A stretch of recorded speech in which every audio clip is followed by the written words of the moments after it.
Hello everyone, it's me Mohammad আলাম ইসলাম অনিক। আশা করি আপনারা সবাই ভালোই আছেন। আমিও আল্লাহর রহমতে আপনাদের দোয়ায় ভালোই আছি। এখন কথা হচ্ছে আমরা এখন যাচ্ছি কোথায়। আসলে ঘরে বসে থাকতে থাকতে আর ভালো লাগতেছিল না, এই জন্য ভাবলাম যে একটু ঘুরে ফিরে আসি, তাই বাইকটা নিয়ে চলে আসলাম আর যাচ্ছি এখন আমরা বনখড়িয়া জায়গাটা কিন্তু খুবই সুন্দর। আপনারা হয়তো আগেও দেখছেন আমার আইডিতে এই জায়গার একটা শর্ট ভিডিও আমি দিছিলাম।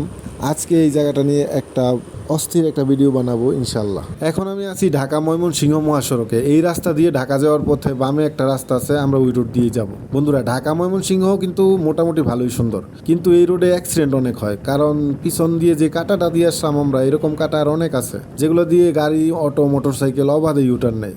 বেশিরভাগ দুর্ঘটনাগুলো ইউটার্ন নেওয়ার সময় কিন্তু হয়।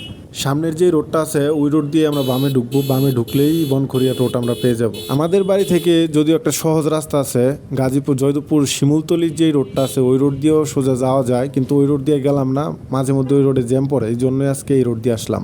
আর গাইজ, বনখড়িয়া যাওয়ার দরকার পড়তেছে না। এই যে রাস্তাটা দেখছেন আপনারা, এই রাস্তাটা এমনিতেই অনেক সুন্দর। রাস্তা যতই সুন্দর হোক, রাস্তা সুন্দরের লাভ নাই তো। আমাদের দেশের যে অটো, যে হারে অটো বাড়ছে, যেই জায়গায় যাই, যত সুন্দর জায়গায় যাই, 300 ফিট যাই, এলিভেটেড যাই, যত জায়গায় যাই, সব জায়গায় দেখে গেলে অটো আর অটো। অটোর জ্বালায় তো কোনো জায়গায় ভালো করে গাড়ি চালানো যায় না। আর কেন চালানো যায় না এই কথা কেন বললাম আপনারা বুঝেন। দুইটা অটোর হাই স্পিড 30 বা 35। এখন তারা দুইজনের আগে যাইতে চায়, কি করে রাস্তা দিয়ে দুইজনে একসাথে প্রেমিক প্রেমিকার মতো হাত ধরে ধরে যায়, যেমন মানে একজন আরেকজনের তো আগে যাইতে পারবো না। 30-35 টান তো দোনোজনেরই তো একই টান, একজন তো আরেকজনের আগে যাইতে পারবো না, কিন্তু কি করে ওই আগে যাইতে যাইতে মানে রাস্তা ব্লক করে বসে থাকে, মানে দুইজনে একসাথে যায়। ওদের নিয়ে আর কি বলবো গাইস, ওদের কথা বললে আমার মাথাটা গরম হয়ে যায়। গাইস, অনেকে আবার বলবেন ওরা পেট চালায়, এত ক্ষোভ থাকলে কিভাবে হবে, ওদের দিয়ে তো আমাদের উপকার হয়। হ্যাঁ, উপকারও হয়, কিন্তু রাস্তাঘাটে চলতে গেলে ন্যূনতম কিছু নিয়ম তো আছে, রাস্তাঘাটের কিছু নিয়ম তো আছে, ওইগুলো তো মানতে হয়। ওরা কি করে আগে ঘুরে তারপরে দেখে পিছনে কিছু আছে কিনা, এটা কোনো নিয়মের পর্যায়ে পড়ে। ওই যে অটোগুলো আছে, এই সিএনজির মতো অটোগুলা, ওইগুলা তো দেখা যায় না কিছুই, ভিতর থেকে আগে ওরা ঘুরে তারপরে দেখে পিছনে কিছু আছে কিনা।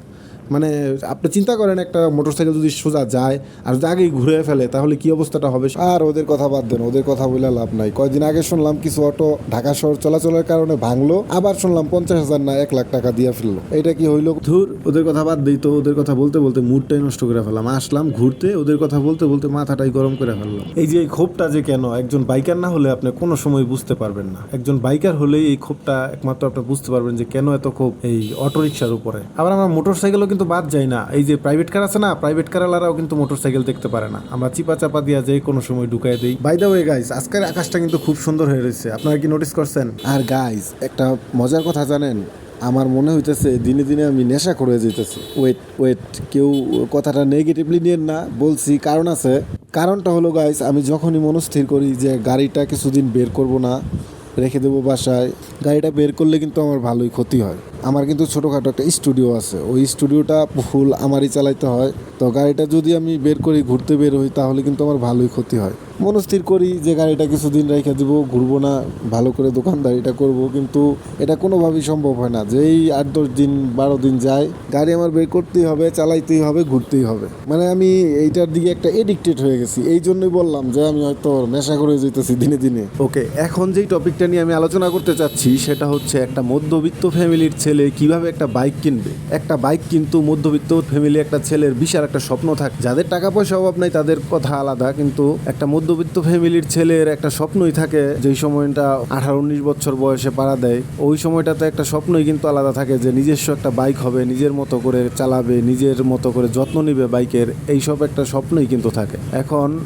এই বিষয়টা নিয়ে আমরা একটু আলোচনা করব, কিভাবে একটা বাইক কেনা যায় মধ্যবিত্ত ফ্যামিলির খুব সহজেই। বাইক কিন্তু গাইজ বিশাল একটা বড় কিছু না, মাত্র 2-2.5 লাখ টাকা হইলেই কিন্তু বাইক একটা কেনা যায়। কিন্তু এটা কেন কিনতে পারে না মধ্যবিত্ত ফ্যামিলির ছেলেরা, সেটাও বলবো।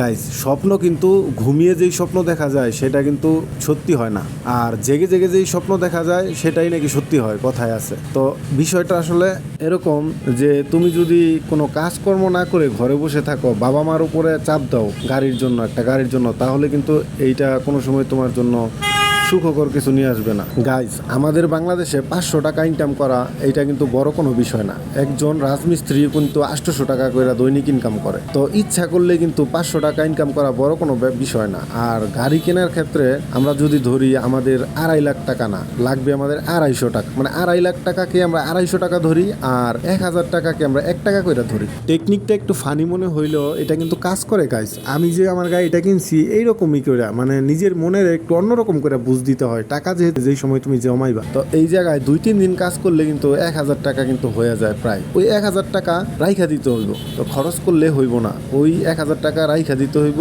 যে এই টাকাটা দিয়ে আমি বাইক কিনবো, এই টাকাটা আমার খরচ কোনোভাবেই করা যাবে না। এখন অনেকে বলতে পারে যে এত কষ্ট করে বাইক চালাবো, তাহলে তো বাইক চালানোর দরকার নাই, বাইকার কীভাবে হবো? আমি তো তাহলে একজন দৈনিক দিনমজুরি হয়ে গেলাম, আমি কিভাবে আর বাইকার হব? এখানে রাজমিস্ত্রির কাজটা উল্লেখ করছি এই বলে তা না যে তোমার রাজমিস্ত্রির কাজই করতে হইব। আশেপাশে দেখলে নিজের ইচ্ছা থাকলে অনেক কাজ খুঁজে নিতে পারবা যা তোমার মনের মতো হবে। আর তুমি যদি সুপার কোয়ালিটির আইলসা প্রকৃতির লোক হও তাহলে অবশ্যই এই ভিডিওটা তোমার জন্য না। গাইস, যে কোনো জিনিস যদি আপনারা চান তাহলে একটু কষ্ট কিন্তু করতেই হবে। স্বপ্ন পূরণ করতে গেলে একটু কষ্ট করতেই হয়। আমার বিষয়টাও তেমন। আমার যে একটা এই বাইকটা দেখতেছেন, এই বাইকটাও কিন্তু খুব সহজে আমি পাই নাই। এইটার পিছনেও অনেক কাহিনী আছে। আর সবচেয়ে বড় বিষয় হচ্ছে নিজের ইচ্ছা শক্তি। যদি কেউ মন থেকে কিছু চায় তবে সেই জিনিসটা আল্লাহ তাকে অবশ্যই দান করেন। শাহরুখ খানের ওই ডায়লগটা তো আপনারা অবশ্যই শুনছেন, আগার কিसी ने शिद्दत से कुछ चाहा हो तो पूरी कायनात उसको मिलाने की साजिश करते हैं।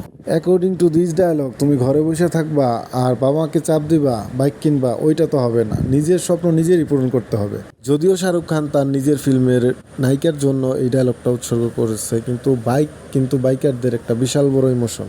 তাই আমাদের জন্য নায়িকার চেয়ে কম কিছু না বাইকটা একটা ভালোই বড় একটা অংশ আমাদের জীবনে। আর নিজের স্বপ্ন যদি নিজে পূরণ করো ওইটার মজাই আলাদা। এই যে আমি আমার গাড়িটা কিনছি, এইটা আমার বাবা গাড়ি কিনা দিছিল, কিন্তু ওই গাড়িটার যত্ন আর এই গাড়িটার যত্ন আকাশ পাতাল ডিফারেন্স। এই গাড়িটা আমি যেই যত্ন সহকারে চালাই, এই গাড়িটা তো আমি টানিই না। এই যে আমার এই জিক্সার গাড়িটা, এইটা আমি এত স্মুথভাবে চালাই। 1500 RPM 1 নাম্বার গিয়ারে যখন থাকে 1500 RPM, এটা তো আইডেল RPM। এই RPM আমি গাড়িটা প্রথম রানিং করি। অনেক মানুষ দেখবেন 2500, 3000, 5000 RPM 1 নাম্বার গিয়ার দিয়ে গাড়ি রানিং করে, মানে গাড়িটা যদি থামানো থাকে ওই অবস্থায়। তাই ঘরে বসে থেকে বাবার উপর চাপ দিও না, ফেসবুকে দুঃখজনক পোস্ট দিও না যে আমার একটা বাইক নাই বলে আমার বন্ধু নাই। এইসব হতাশার কোনো কারণ নাই।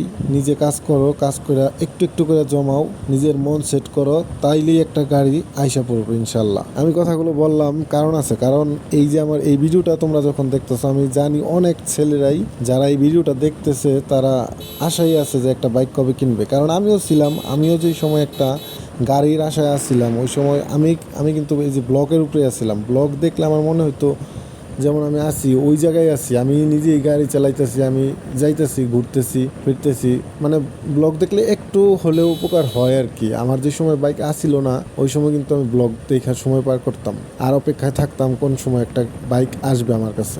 বন্ধুরা, প্রত্যেকটা জেলারই কিন্তু নিজস্ব একটা সৌন্দর্য আছে, কিন্তু আমাদের গাজীপুরটা কিন্তু আমার কাছে একটু বেশি সুন্দর লাগে। তার প্রমাণ আমাদের বাংলাদেশের গ্রাম্য নাটকগুলো 90%ই হয় গাজীপুরে।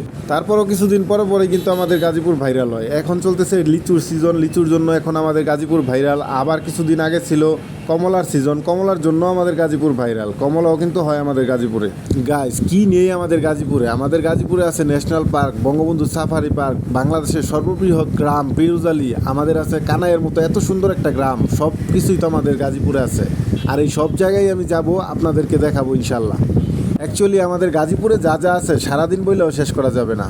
গাইজ, আমি একটু আগে বলছিলাম আমি হয়তো নেশাগ্রস্ত হয়ে যেতেছি এই ঘোরাঘুরির কারণে। কে নেশাগ্রস্ত হবে না? এই রাস্তাটা আপনারা একটু দেখেন, এত স্মুথ একটা রাস্তা, স্মুথ একটা বাইক, ঘোরাঘুরি কে মিস না করবে? আমি যখন বাসায় যাবো ওই জায়গা থেকে আমার তো শুধু এইগুলোই মনে পড়বে। এত সুন্দর রাস্তাটা রেখে কি আর বাসায় যাইতে মন চায়? এই অসুস্থতাটা আমার আছে। আমি যখন কক্সবাজার বা বান্দরবন ট্যুর শেষ করে বাসায় যাই তখন 2-3 দিন এই ঘড়ি আমার কাটে না। গাইজ, দেখতে দেখতে কিন্তু আমরা আমাদের গন্তব্যস্থলে আইসা পড়ছি। জায়গাটা অনেক সুন্দর না? 2 সাইডে গজারি বন, মাঝখানে রাস্তা, তারপর আবার অনেকটাই খালি।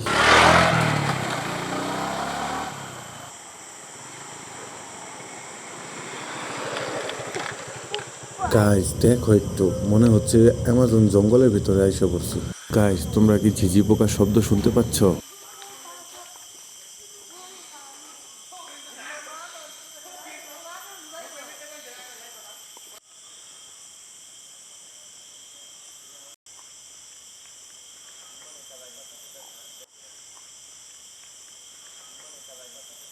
গাইস প্রায় 1 ঘন্টার মতো সময় কাটানোর পরে এখন আমরা বাসার দিকে রওনা দিচ্ছি, কিন্তু একটা জিনিস মিস করলাম অনেক। এই জায়গায় প্রায় প্রায় বানর দেখা যায়, কিন্তু আজকে কোনোভাবেই বানরের দেখা পেলাম না। এই যে রাস্তাটা দেখতেছেন, এই রাস্তায় একদিন দেখি বানররা হরতাল করতেছে জ্ঞাতি গোষ্ঠী নিয়ে, মানে কাউকেই যাইতে দিব না। এই জিনিসটা আমার খুবই ভালো লাগছিল, এই জন্যই বললাম বানরের কথা। তো গাইস অনেকক্ষণই হয়েছে আপনাদের সাথে বকবক করলাম। যদি ভিডিওটা কারো ভালো লেগে থাকে তাহলে অবশ্যই লাইক, সাবস্ক্রাইব, কমেন্ট করে দেন। আর যদি ভালো না লাগে তাহলে অবশ্যই ক্ষমা সুন্দর দৃষ্টিতে দেখবেন। আল্লাহ হাফেজ।